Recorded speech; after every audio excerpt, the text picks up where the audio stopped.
Hello everyone, today I will show you how to draw a signature in a PDF file using Adobe Acrobat Pro. Open your PDF file. Now click on this tools option and scroll down.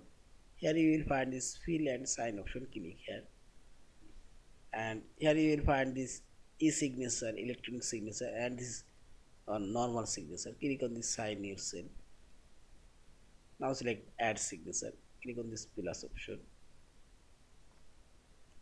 And here you will find this drawing option. Click here.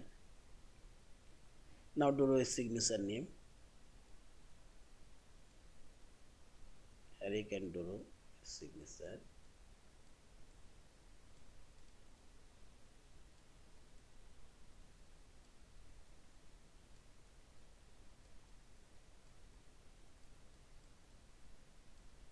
And simply select apply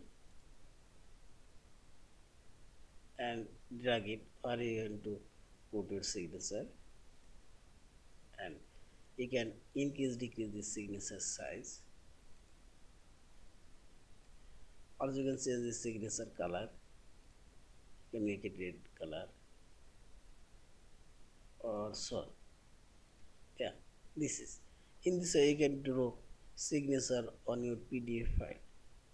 And finally select this file option, save or save as your PDF file.